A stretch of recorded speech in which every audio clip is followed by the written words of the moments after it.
October 20th, 2004. I'm Karen Loeb, and we are interviewing Mordecai Lee on behalf of the Milwaukee Jewish Historical Society. Nice to see you, Thanks for inviting me. Mordecai. Your full name is? Mordecai Kamesar Lee. Kamesar being my mother's maiden name. Uh-huh. Was your name always Lee, your father's name, or was it changed from something? Naturally, it was changed. In fact, name stories are very Jewish stories. My grandfather was born in Poland, my father's father, and the family name at that time was Puściwi, a really good Polish name that in Milwaukee would just roll off the tongue. And when he came to Ellis Island, the immigration official thought all these Polish names with all these C's and Z's and W's were not American enough. So as my grandfather was going through the line, he said to him, well, don't you have another name? You know, as though people walk around with names in their pocket. And my grandfather said, well, I'm a Levite. I'm from the tribe of Levi. And so the guy said, okay, that's your name, Levi. And half the family then pronounced it Levi, half the family pronounced it Levy. And so my father grew up as Levy, and he finished law school from Madison in 1936 in the depths of the Depression. And when anti-Semitism was still very much alive and kicking, especially the sort of genteel social discrimination. And the combination of the discrimination by law firms in Milwaukee, the big established law firms who really did not want to have Jewish partners, except for one for window dressing. The combination of that and the Depression, he thought it'd be really hard for him to get a job, and so he changed his name from Levy to Lee. So he went from being Jacob Levy to Jack Lee. Jack Lee. And then, so I was born Lee. In fact, when I was born, I was James Mordecai Lee. And I eventually, in a fit of Zionist passion, when I was a freshman at UWM, decided to drop the James and go with Mordecai, sort of to really advertise my ethnic affiliation. And sometimes I sort of regretted making the change because the name was such a conversation stopper. You know, whenever I'd introduce myself to somebody, it's not like saying, hi, I'm Joe Blow, and then the conversation would go on. If I'd say, hi, I'm Mordecai Lee, they would, what? You know, and then I'd have to go through this long, boring explanation. And so for a couple of years there, I was wondering if I'd made a wrong decision changing my name, until I started in politics in 1976. And I was running for the state assembly, which is a relatively small district in political terms, only about 50,000 people. So the way to reach people that way is to go door to door. You don't advertise on television because that reaches 1 million people. You just want to reach 50,000 people. So as I began my political career, my first campaign, my first door, you know, my first day ringing doorbells, I mumbled my name a couple of times, and then I said it pretty enunciated pretty clearly, and of course it was a conversation stopper. And you know, I was still wondering, what am I going to do with this awkward name? Until it was only a couple of days into my going door to door, when a woman said to me, I'm going to vote for you. And I said, great. You know, that just in and of itself made my day. And she said, and I know how I'm going to find you on the ballot because you have such a weird name. She said, nobody can forget that name. They might forget exactly what the name is, but when they see it in print, they're going to know it's you. And so then I realized that Mordecai Lee was a sort of very memorable name. And in politics, names is everything. Name recognition is. And so I had sort of stumbled into, for totally different reasons, a name that really worked well in politics. Although I sometimes wondered if my grandfather hadn't changed his name, if I had been Mordecai Puściwi. I mean, I would have gotten all the Polish votes on the south side and would have had all the support from the Jewish community. And that could have been a magic career, but as it turns out, it was Lee instead of Puściwi. Well, you've had quite a magic career, quite varied and very impressive, and we'll get to that. I want to just hang in a little bit with your origins. You've told us about your father. Your mother lives in Milwaukee. Your grandfather on your father's side. Yes? Right, that was the man who changed his name from Puściwi to Levy. Right, correct. What? Go ahead. And the story of all four of my grandparents is really the Jewish American story. They all came from Eastern Europe. They all came in the early part of the 20th century. They all came for the same reason, and that's that life was just intolerable, whether from an economic point of view, a religious freedom point of view, or a personal freedom point of view. And so all four of them immigrated to Milwaukee and immigrated to the United States and ended up in Milwaukee for varied reasons. But the stories are so similar. This could be the story of 1 million Americans of my generation to talk about how their grandparents were foreign born and their grandparents came to America for a better life, and how indeed America has been just the promised land for the Jewish community. We have on file here Mordecai's half-inch thick autobiography, which will tell everybody about those wonderful grandparents and what they went through and how they got here, where they lived here, and what life was like for them. And it is wonderful. I don't want to forget to refer to that. And I want you to feel free to bring into our conversation any pieces of that that you think perhaps are unusual or have particular meaning for you. Well, I think there are two interesting things. Again, it's perhaps possible to generalize from them. My four grandparents never graduated from any formal educational institution. In fact, my grandmother on my mother's side never learned how to read and write. Mm-hmm. And she had to memorize how to sign her name. And that was really the only thing she could do. In English? In English. A very bright lady, but they spoke Yiddish at home. They read Yiddish newspapers. English was a foreign tongue for her. So here, only 2 generations ago, were people who essentially grew up in the Middle Ages. When you think about what life was like in Eastern Europe in the 1880s, 1890s, that was really a medieval period, in terms of technology, in terms of freedoms, in terms of knowledge. And then a generation later, they gave birth to my mother and father, both born in the United States, in Milwaukee. Both of them not only finished high school, both of them finished college, and both of them went on to a graduate degree. Okay. And so within 2 generations, you're going from people who had no education to people who both had graduate degrees. And to me, again, this is the story of America, the story of coming here so that life can be better, and of them being proud of what they achieved. And then in my case, the only way to top my parents was by getting a second graduate degree, getting a PhD. But there are other things that are interesting. Both of my grandfathers began earning their living with their hands. One grandfather was a peddler selling Mm-hmm. fresh fruits and vegetables on the Mm-hmm. streets of Milwaukee. Mm-hmm. Another was a butcher. And gradually they moved up in their professions, so that my grandfather, who had been a peddler of fruits and vegetables, eventually co-owned and ran a commission house. In other words, he became a wholesaler. So he was moving up economically.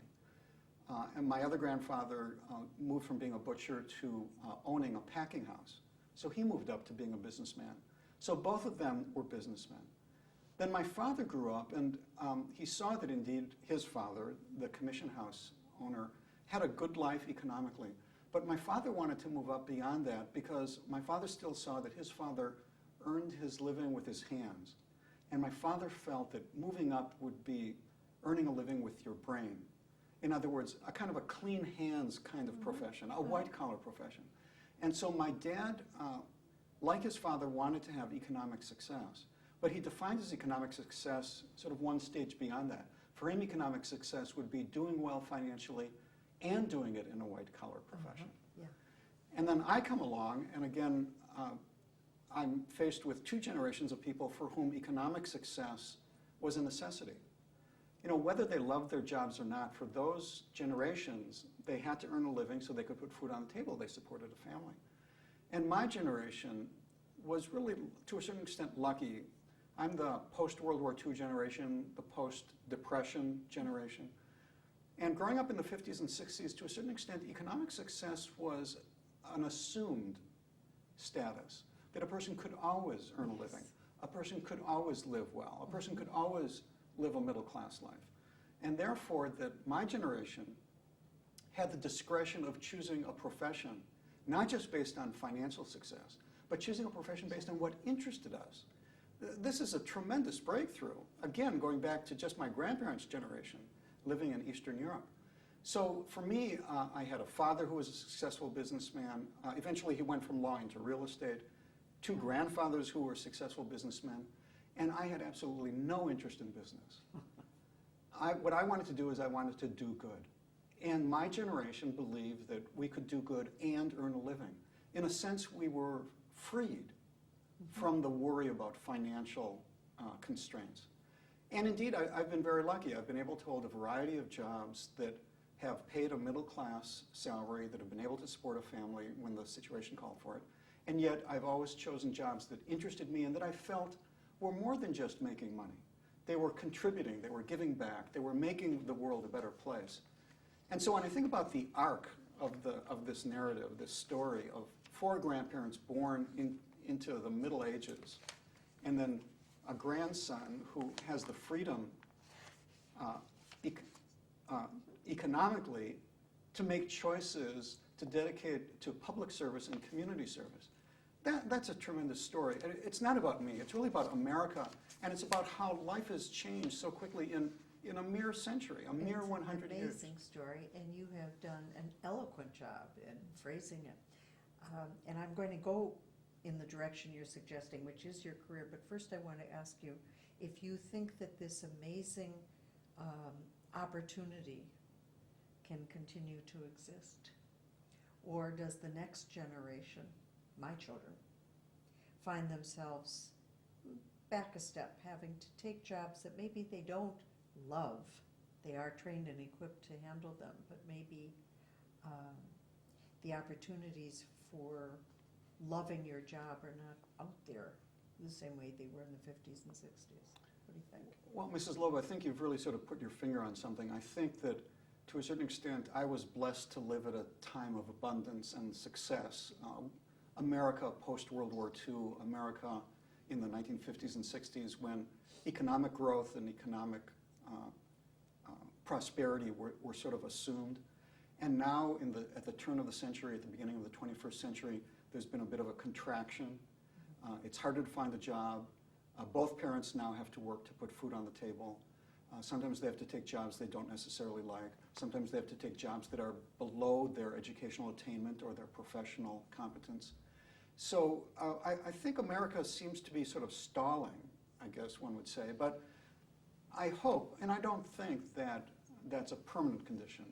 I think that eventually things will get back on track, and that the generations that come after us will be able to enjoy the luxuries of the choices that my generation has been able to make.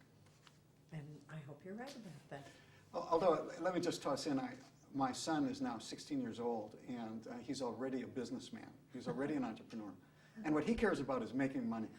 And so he reminds me of my father and my father's father. It's sort of like the gene had been recessive for my generation and it came back for his. So. That's terrific. It's impressive that one of your early positions was as state senator at the ripe old age of 27. You've talked a little bit about going door to door, and how did you sell yourself? It's odd why people choose different professions, and I'm sure it would probably take psychoanalysis to figure out why everybody does that. But as a kid, I was always fascinated by the news, and I always sort of read the newspaper and watched the news on TV. And I remember when Time magazine would come in. This is in the early 60s, when Time magazine was a key institution in American society. Now it's really faded. In fact, there's a story about President Kennedy. President Kennedy was asked what was the most influential instrument in America, in American politics, and he said Time magazine. Whereas clearly in generations after that, we'd say television or cable news or something like that. So I found myself just always fascinated by the news, always interested in what was happening in public affairs, and wanting to have a career in public service, but assuming that I didn't have the personality for it. In the generation that I grew up, the prominent politicians were all very rich. If you think about the Kennedy family and the Rockefeller family, and there were other senators and people who came from wealthy backgrounds. And I thought that between the fact that I didn't come from a wealthy background and the fact that I was a little bit shy, and that I didn't think I could have a political career. But I always had the bug. And so when the state assemblyman from the Sherman Park neighborhood decided not to run for re-election, his name was Paul Sekula, and he was Jewish. When he announced in 1975 that he would not run for re-election in 1976, for me this was the chance of a lifetime. And to a certain extent I sort of thought I'd lose, Because, again, I didn't think I had the personality. I had been living away from Milwaukee now for practically 10 years because of college in Madison, graduate school in Syracuse, then working on my dissertation and working at a political job in Washington. I thought I didn't have the connections in Milwaukee anymore, but I was young. I was 27. I wasn't married. I didn't have any obligations. I could do it just to get it out of my system. And so I ran for office. I moved back to Milwaukee, ran for office, essentially going door to door, and really surprised that I won. And it was an interesting experience. This is 1976 in the Sherman Park neighborhood. This is the tail end of the era when there was a Jewish population on the west side, excepting the Orthodox community, because my grandparents had settled on in the Sherman Park neighborhood. That was the Jewish neighborhood back in the 20s and 30s and 40s. And my parents were both born and raised in the Sherman Park neighborhood. But then after World War II, it was like there was an invisible decision by the veterans who came back from World War II and their brides to move to the North Shore of Milwaukee, to move to Whitefish Bay and Fox Point. And so when here it is, 1976, and I'm running for the state assembly in the Sherman Park neighborhood, there are only a few Jews left, but it still kept the flavor of a Jewish neighborhood. And so naturally, when I rang a doorbell of a family that had a Jewish name, I would, instead of saying, "Hi, I'm Mordecai Lee," I would say, "Hi, I'm Mordecai Lee." And what was fun about the experience was that occasionally people would say things like, "Oh, I went to high school with your father," or "I knew your mother back in, Habonim," or something like that. There was still some family connection, or people who said, "I knew your grandparents." And what I liked about it is the sense of connectedness. And this is one of the things that really is so important about Milwaukee that makes the people who stay here love it, and that's our sense of continuity. Americans love to move. 20% of all Americans change their address every year. That's the statistic right now. Who knows what the statistic will be in 25 or 50 years? But Americans are movers. And so if you live in a city like Los Angeles or Washington, D.C., or in Florida, or nowadays Arizona, the question tends to be, where do you come from? Because it's like everybody has moved there from somewhere else. Whereas in Milwaukee, people like Milwaukee, and people stay in Milwaukee, and there are generation after generation who stay in Milwaukee. So in Milwaukee, when you meet somebody, it's usually a question of, well, where did you go to high school? Yes. Or who are your parents? I knew your parents. And that's one of the things that I really enjoyed, because growing up in Milwaukee, I actually thought this was a provincial town, a real hick town, and that I wanted to make it big out east. I wanted fame and power and all that. And I moved back to Milwaukee for this reason of running for office, and I just loved it. Just loved feeling home, feeling a place where I belonged, where I had this connection. And so every time I rang a doorbell and somebody said, "I remember your father in the senior class play, and he was pretty good," that made me feel like this is a place I wanted to stay, because this was a place that had meaning, as opposed to just living somewhere. And so I've really been delighted that I moved back to Milwaukee, relieved that I've succeeded in winning the election and then having a political career, but went through 3 very interesting jobs, always wanting to stay in Milwaukee. Tell me about the other 2. Well, I served, I was first elected to the state assembly in 1976, and I served 3 two-year terms. So that was from 1976 to 1982. And then in 1982, there was a vacancy for the state senate in that same district. And in politics, these opportunities don't come very often, because generally speaking, it's hard to knock off an incumbent. It happens sometimes, but generally speaking, 90% of all incumbents get reelected. And so when there's a vacant seat, as there was for the state assembly in 1976, or when there was for the state senate in 1982, it was just an irresistible temptation. It was just a chance of a half generation. And so rather than running for reelection to the state assembly in 1982, and I presume I could have been reelected for the rest of my life, I decided I would give up the state assembly, really walking away from a career. It was a kind of an up or out decision, because I decided to run for the state senate. I couldn't run for reelection to the state assembly simultaneously. If I ran for the state senate and lost, I'd be out of politics. It would have been a gamble that Didn't work. Right. But I decided I was ready for it, ready for the opportunity, and again, a kind of a come what may, I want to take it almost a devil may care. And so again, I spent a summer going door to door, and part of it was people who were constituents, people I'd represented for 6 years. So you're still in the Sherman Park area? Right. Uh-huh. An assembly district in the Wisconsin legislature at the time had about 50,000 people, and a state senate district was 3 assembly districts. So a state senate district was 150,000 people. So while the state assembly district was really Sherman Park, it was sort of 35th Street to 60th Street, multiplying that by 3 assembly districts, it went from Sherman Park to the far northwest side of Milwaukee, to the corner of the county, the corner of the city, to about 125th and Brown Deer Road. And so about 1/3 of the people living in that district were my constituents. There was a redistricting going on, so it was a little more complicated than that. I don't want to bore you with too many details. But so about 1/3 of the voters in that district were my constituents, people who knew me, and about 2/3 were people who didn't know me, people I had introduced myself to. And I was fortunate that in my 6 years as a state assemblyman, I'd really developed good relations with people. That I went door to door not only in a campaign year, but I went door to door in an off year to show them that I wanted to stay in touch with them, that I wasn't only there to get their vote. So by the time so 6 years later, I had visited people 6 times at their home, and they thought of me as somebody they knew. I'd sat in their living room, we had talked about issues that they cared about. And so in the state Senate primary, these were Democratic districts. Milwaukee at the time was a one-party town, and whoever would win a Democratic primary was virtually assured of winning the November election. And so in the Democratic primary for state Senate, I had a tremendous turnout from my old neighborhood, from my constituents, who voted for me something like 9-1. I mean, it was so gratifying. And I didn't do too badly with the new people. In other words, people I was meeting, they sort of split, but I held my own. And so from the huge margin I got from my district and holding my own in the new areas, that led to me winning the primary for state Senate. So I was elected to the state Senate in 1982. In Wisconsin, the state Senate term is a 4-year term compared to the Assembly, which is a 2-year term.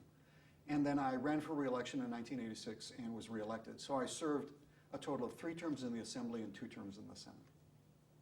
Did you complete that second term? No, I didn't complete the term. I was about a year short. And the summer before that, there had been a vacancy for U.S. Congress.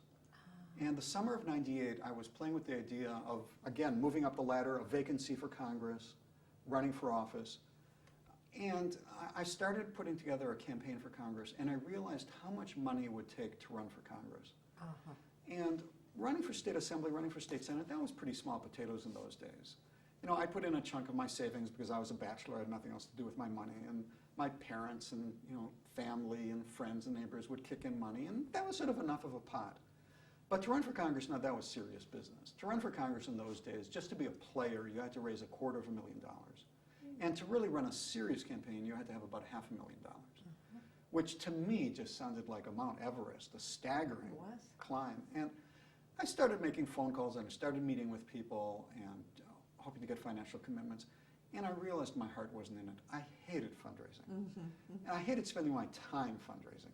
And I hated the implicit bargain of fundraising, which is, if you give me $1,000, when an issue comes up in Congress that you care about, I'll give you the benefit of the doubt and vote your way. I didn't like that. I think that's one of the more nefarious elements of American politics. And so eventually, I came to the conclusion that I really did not have a future in politics, that I dropped out of the race for Congress and had some real soul-searching conversations at the time I was married with my then wife, and talking about my future. And if I wasn't going to run for Congress, that meant the choice was either to stay in the state Senate for the rest of my career, which I probably could have done because incumbents generally get reelected, or since I was pushing 40, if I was going to do anything else, now was the time to do it. Better to change careers at 40 than, say, 50. And so she and I had very long conversations about it, and ultimately I decided, indeed, to leave politics. And based on a variety of factors, I ended up resigning my term about a year early. And my seat, my assembly seat, when I'd given up my assembly seat to run for Senate, it was won by Tom Barrett. And when I gave up my Senate seat, my assembly seat to run for Senate, when I gave up my Senate seat to leave politics, Tom Barrett got elected to it. Okay. And later, the name might be familiar to some of the people listening to this tape. He eventually was a congressman and then was mayor of Milwaukee. He had a joke that he always loved repeating. He said, once when he appeared before a Jewish audience giving a speech, at the time I was working for the Jewish community. I was the executive director of the Milwaukee Jewish Council, and he came to talk to the council, and he said, well, when Mordecai gave up his job in the state assembly, I succeeded him. And when Mordecai gave up his job in the state senate, I succeeded him. If Mordecai ever leaves the Milwaukee Jewish Council, do I have to succeed him there? And the crowd roared because he's a nice Catholic boy. And I mean, it was just a wonderful quip. What is the impetus for this interest in public affairs, in politics? Did you find that in your family, from your parents, grandparents, friends? Where's this coming from? Well, on my mother's side, my grandparents were socialists. Mm-hmm. They were labor Zionists, pro-Zion. Mm-hmm. And so very much coming from that background is a commitment to social justice. Because the socialists of the late 19th century, early 20th century, they were very much in favor of reforming society. It wasn't just an issue of ideology, of imposing a socialist form of government. It was because they thought that capitalist society or monarchies or dictatorships did not give individual people the rights and freedoms that they deserved. So socialism was very much of a social justice movement. So I'm sure I picked up some of that social justice element from them. And certainly in the teachings of Jewishness is the prophetic tradition of making the world a better place. Some of the prophets talk about Isaiah and Amos and stuff like that. I'm not quite sure where I got it, but I grew up wanting to correct the injustices of the world, wanting to make the world a better place. And being a state assemblyman or state senator was obviously small potatoes, but it made me feel like I was doing a little bit of good. I was passing laws that were in the public interest. I was opposing laws that I thought were sellouts to special interest groups. So I just had this strong desire to do good. And shifting from being an elected official to then being the executive director of the Milwaukee Jewish Council for Community Relations was, to me, a continuation of the same kind of career. That it was the best job in the Jewish community. My job was to go out and do good. My job was to fight for social justice, to make friends for the Jewish community, to highlight evil and try to correct it. And so it was a wonderful job. I consider myself fortunate to have it. I loved every minute of it. Part of the job was sort of to be the voice and face of the Jewish community, to be the spokesman on public affairs issues. Because the Milwaukee Jewish Council for Community Relations was a constituent agency of the Milwaukee Jewish Federation. And its assignment, its mandate was to be involved in public policy and public affairs, in interfaith relations, in intergovernmental relations, to do good for the Jewish community. And so I was partly a public speaker, partly the media spokesperson, partly involved in coalitions fighting for goals that were shared by the Jewish community with other groups. It was a wonderful job. I would consider myself fortunate to have it. I looked forward to going to work every morning. Sounds like it was tailor-made for you. I was lucky. And also it was an era of America when sort of people cared about government. And America goes through phases. And we were fighting for immigration reform and for affirmative action for African Americans, for a just society, for social justice.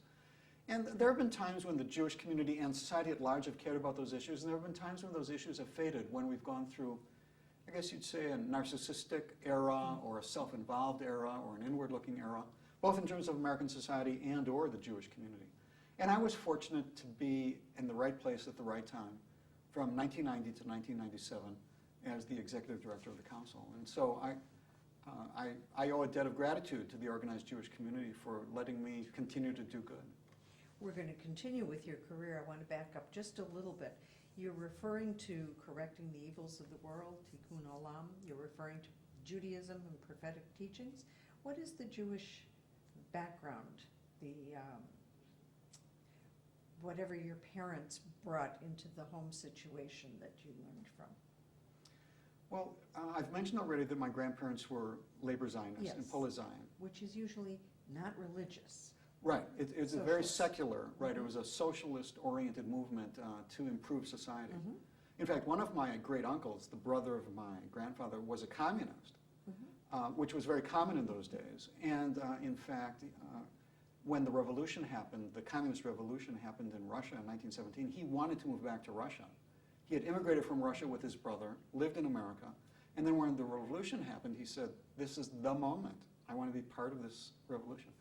And the stories in the family were that my grandfather was practically physically restraining him from going, and lucky he did, because as it turned out, the communist revolution ended up being very repressive and anti-Semitic.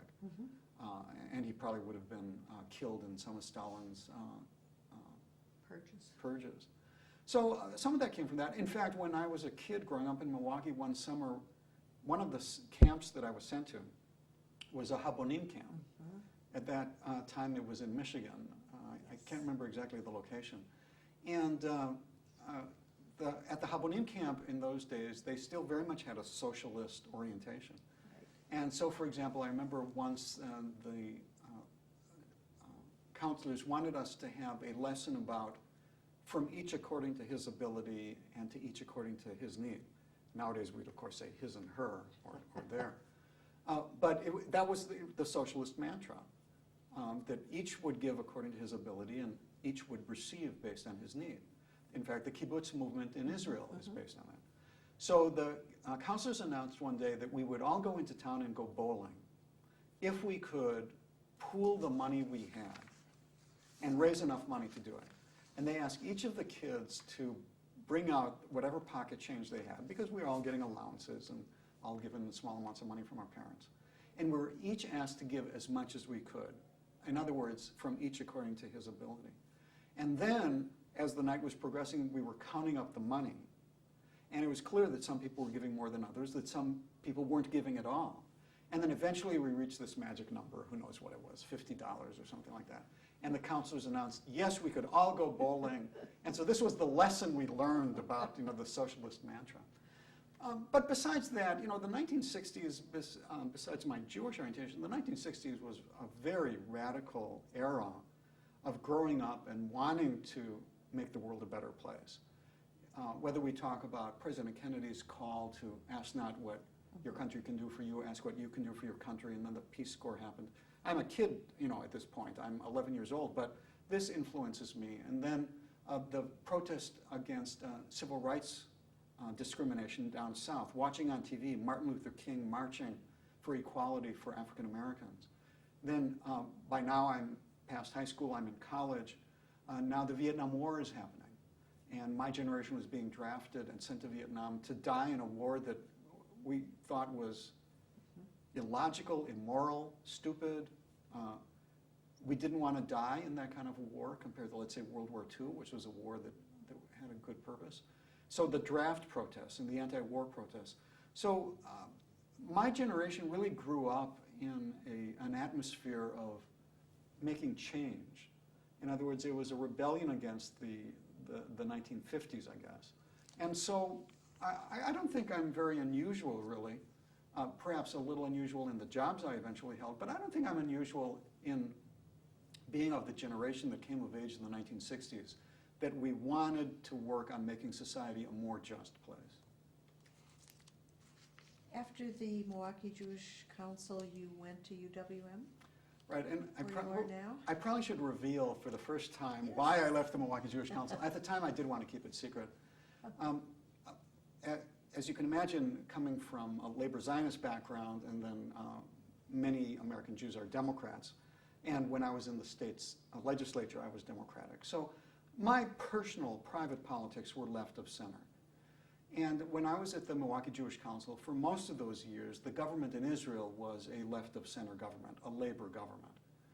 And the pinnacle of it was when Yitzhak Rabin was elected prime minister, and when he finally broke the deadlock about negotiations with the Palestinians, and he recognized the PLO and signed what were then the Oslo agreements. And it was a breakthrough moment that we thought peace would finally happen. And this was a moment that I personally agreed with.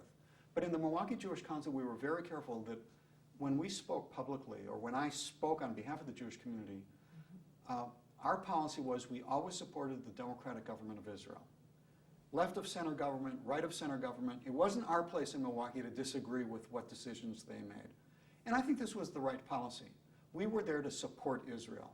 And when I'd get a call from a reporter about what was happening in the Middle East, whether there was a terrorist event or some controversy, something happening, a decision made by an Israeli government, our policy was that I always defended the government. And that was the correct policy. Because clearly, it would have been wholly inappropriate for me to take advantage of that podium to express personal opinions. Yes. Then in May of 1996, there was an election in Israel. Yitzhak Rabin had been assassinated. Mm-hmm. He was succeeded by Shimon Peres of the Labor Party, who continued his peace policies. And then the election was between the peace policies of Shimon Peres and his predecessor, Yitzhak Rabin, and the prime ministerial candidate of the Likud party, the right-of-center party, mm-hmm. Benjamin Netanyahu. Mm-hmm. And in that election, Bibi Netanyahu won.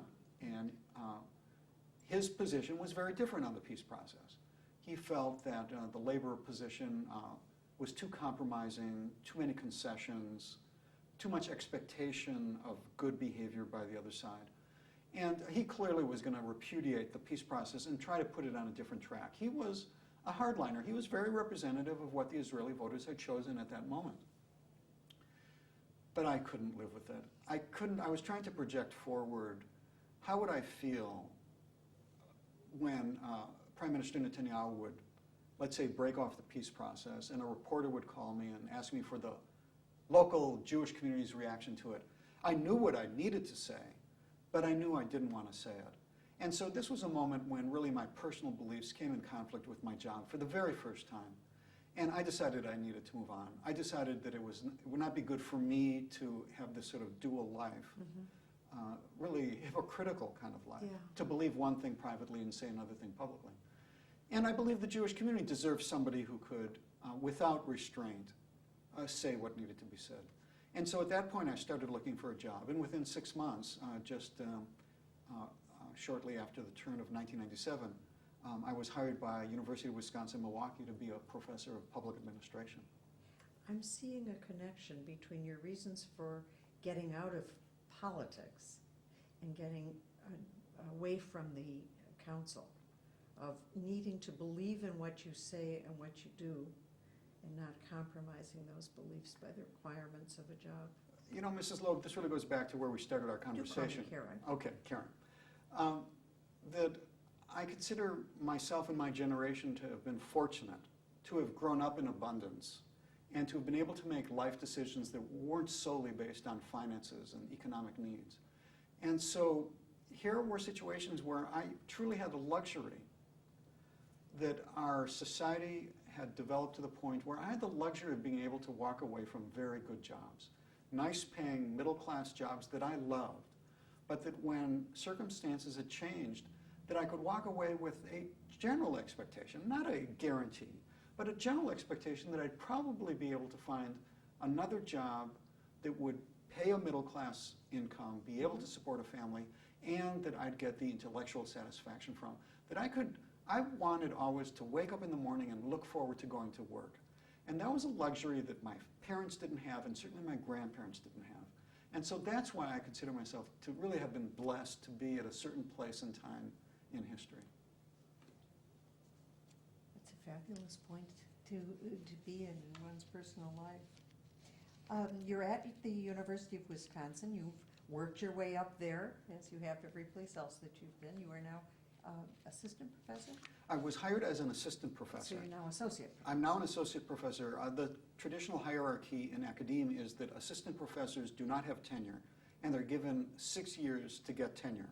And that's based on the publish or perish principle. Mm-hmm. In other words, to publish articles in what are called refereed academic journals, scholarly journals.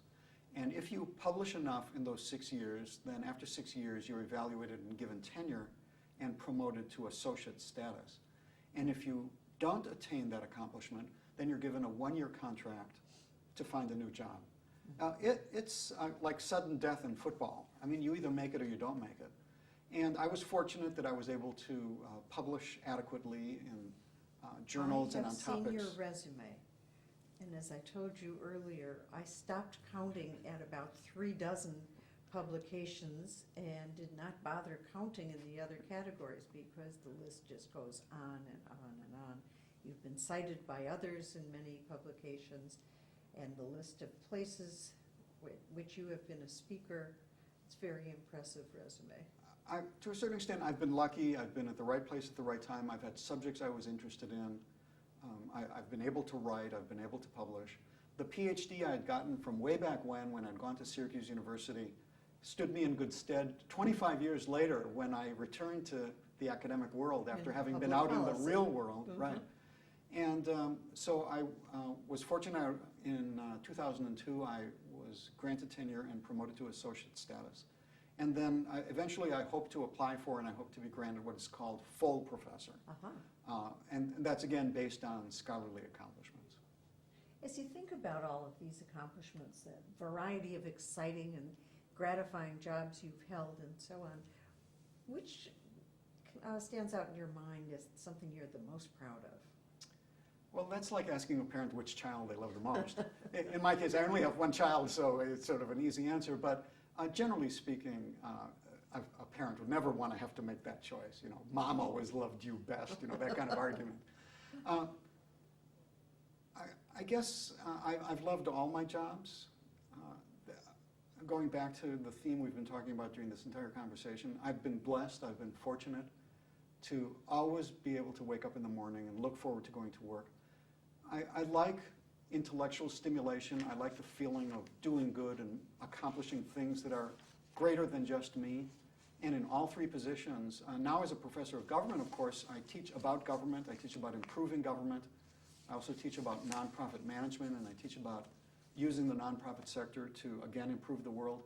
So while I've changed careers, I've had three very different careers, I think you're right in pointing out that there is a bit of a similar theme, that all have given me the intellectual satisfaction that I've really been fortunate to have.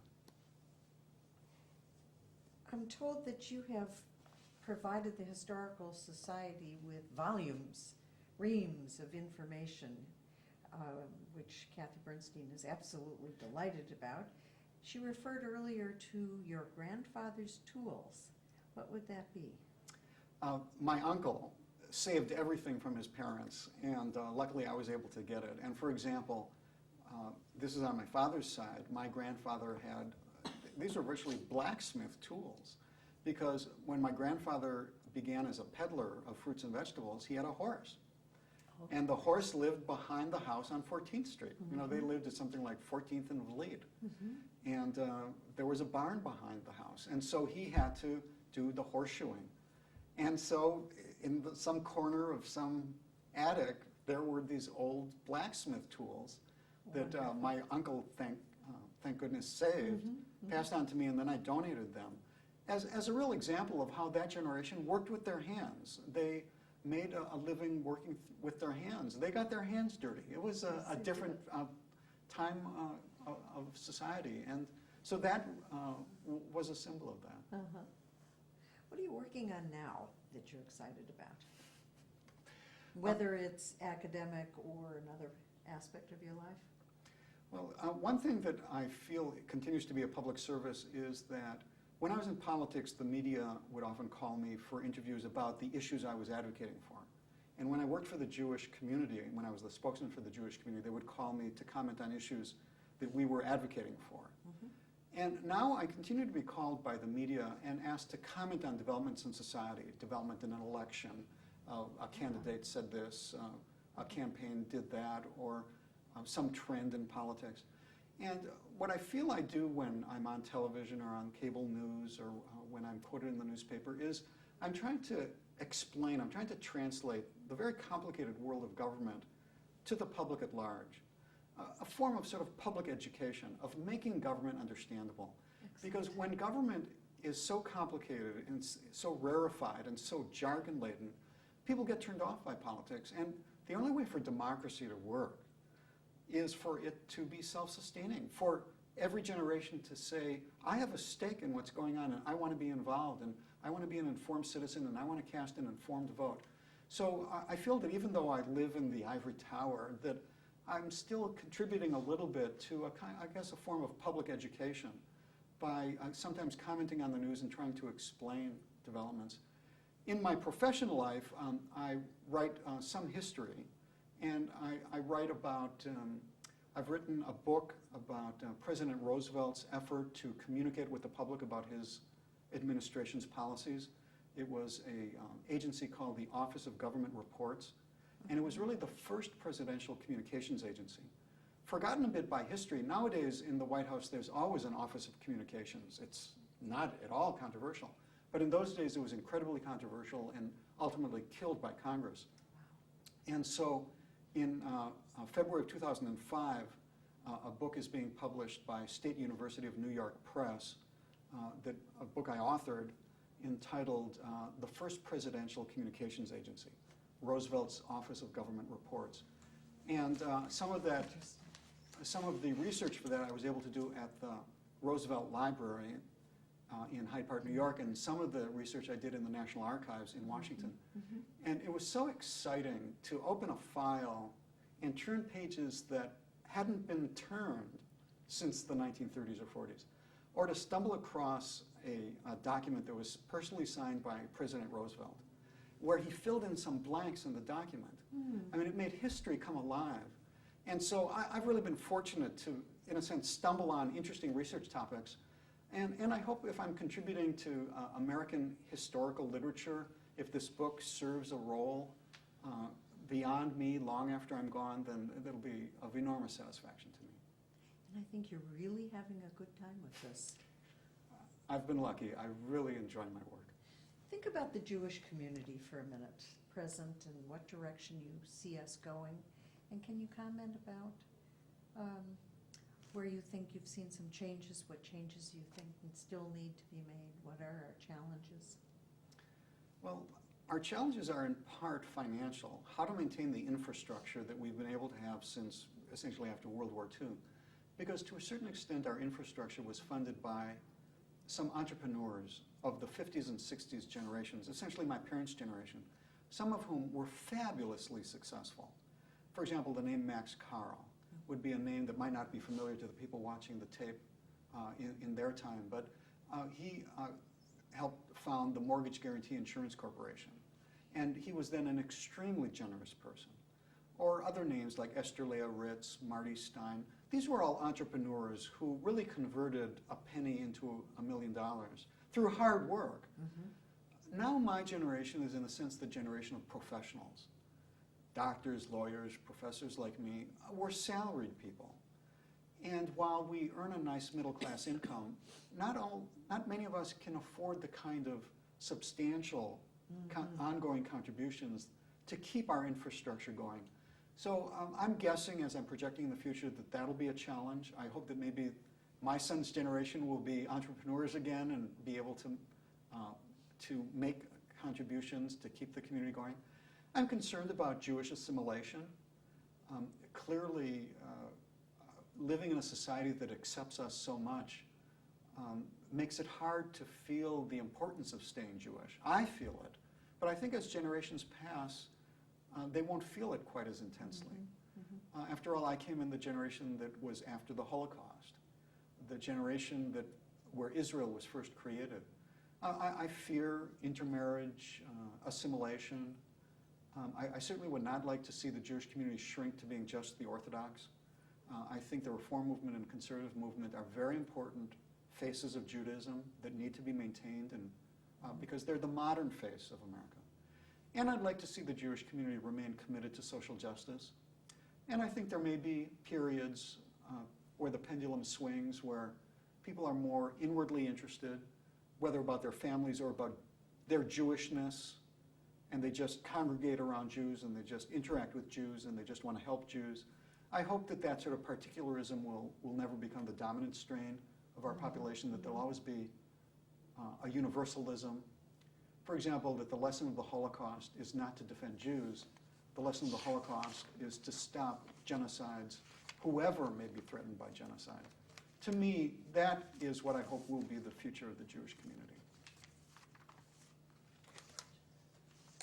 Is there anything we haven't covered that you'd like to have brought out? Well, I fear that somebody who started watching this tape might not have made it through the end, because I'm afraid it might have been awfully boring. I don't think so. If anybody does want more details, I've donated both to the Jewish Historical Society some materials, an autobiographical sketch and some papers and records from my years at the Milwaukee Jewish Council.